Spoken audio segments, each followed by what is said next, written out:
ပြန်လည်လေးစားမှုဆိုတာကျွန်တော်တို့တိုင်းပြည်ရဲ့အနာဂတ်ကိုပုံဖော်ကြတဲ့နေရာမှာဒီတိုင်းပြည်မှာနေထိုင်တဲ့တာဝန်သိတတ်တဲ့အတွေးခေါ်ပညာရှင်တွေလူပုဂ္ဂိုလ်တွေအဖွဲ့အစည်းတွေအပေါ်အပြန်လည်လေးစားမှုရှိရပါအဲ့လိုလေးစားမှုမရှိတဲ့က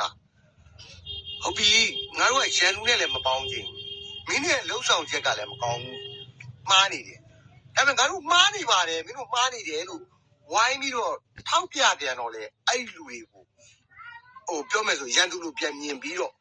နှိတ်ကွက်လာတာရှိတာညီပြမှာဥပမာကျွန်တော်တို့ဟိုနေရာမှာကျွန်တော်တို့ဒယ်နီတိဆောက်ခြင်းနဲ့ဆောက်လို့မရဘူးလက်မခံဘူးဒီနေရာမှာကျွန်တော်တို့တော်လိုင်းလုပ်ဖို့စုပွဲမှုတွေလုပ်ခြင်းနဲ့သူတို့ခွင့်ပြုချက်မရရင်မရဘူးသူတို့ကဘယ်ပုံစံအစိုးရကြီးတလဲဆိုတော့သူတို့ကိုကျွန်တော်တို့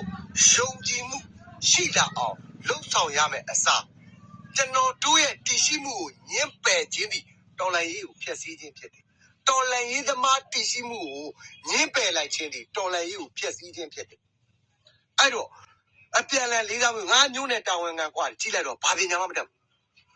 အတန်းကျောင်းကပညာတက်ချင်တက်လိမ့်မယ်တွေးခေါ်မှုပညာမတက်ရင်ခင်ဗျအဲ့လိုနေရာပေးလို့မရအောင်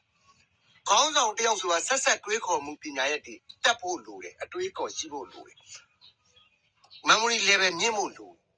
အဲ့တော့ဘာတာဝန်ခံกว่าညာတာဝန်ခံกว่าဆိုတနက်နဲ့အရာရာကိုဆုံးဖြတ်ချက်ချနေတဲ့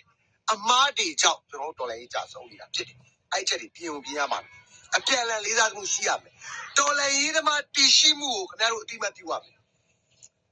ခင်ဗျားတို့ကိုယုံကြည်လာအောင်လုပ်ရမယ်အလုပ်ကခင်ဗျားတို့စူးစမ်းရမယ်အလုပ်ဖြစ်တယ်ခင်ဗျားတို့ကိုကျွန်တော်တို့ယုံကြည်လာအောင်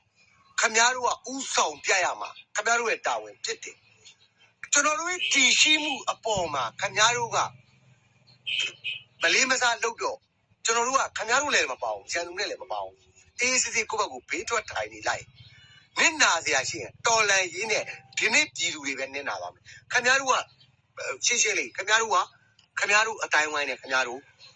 ဘာမှဖြစ်မလာဘူးခင်ဗျားတို့မှနေခင်ဗျားတို့လှုပ်လို့ဒီတော်လန်ရေးမအောင်ဘူးဆိုတော့မြေကြီးကိုလက်နဲ့ပုတ်ရင်တော့လွဲရင်လွဲသွားလိမ့်မယ်ကျွန်တော်ပြောရင်မလွဲဘူး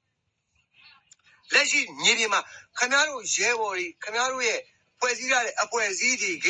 ပြည်သူပေါ်ဆက်ဆံမှုအပိုင်းတွေနော်တကယ်ကိုစစ်တိုက်တဲ့ပုံမှန်တံအနေထားတွေကိုအကုန်လုံးလေးလာပြီးသွားပြီမြေပြင်မှာလက်ရှိကျွန်တော်တို့